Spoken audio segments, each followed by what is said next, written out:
अस्सलाम वालेकुम नाज़रीन, मैरान टीवी न्यूज़ में अवां के भलीकार मां फराज शाह। सब खां पहिरियां हिकु नज़र हेडलाइन ते।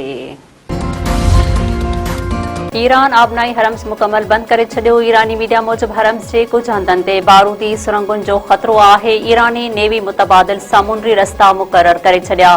आबनाई हरम्स तां गुज़रण खां अॻु पाकिस्तान इनक़लाब सां ताउन करणु लाज़मी करार। अमरीकी अख़बार मूजिब ईरान आबनाई हरम्स मां गुज़रंदड़ बहरी जहाज़नि खां टूल वसूल कंदो।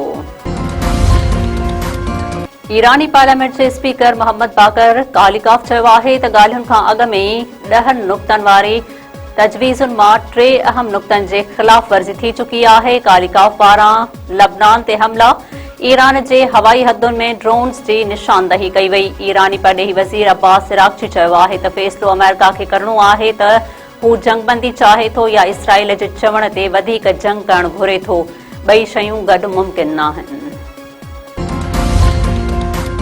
अमरीकी नायब सदर जेडी वैंस चयो आहे त अमेरिका इस्लामाबाद में थींदड़ ॻाल्हियुनि मां पुरउमीद आहे। केतिरनि ई ईरानी तजवीज़ुनि ते अॻु में ई इतफ़ाक़ थियल आहे। अमरीकी नायब सदर कालिकाफ वारे बयान ते जवाब ॾींदे चयो आहे त जेकॾहिं ईरान लबनान जो जवाज़ ॼाणाए जंगबंदी टोड़णु चाहे थो त उहो उन जो इंतख़ाब हूंदो। अमेरिका मीडिया तोड़ी ईरानी मीडिया ख़बरुनि खे ट्रोड़े मरोड़े पेश करे रहिया आहिनि। ईरान खे क़दम खणणो पवंदो। ॿी सूरत में सदर ट्रंप वटि जंग जो ऑप्शन मौजूदु आहे।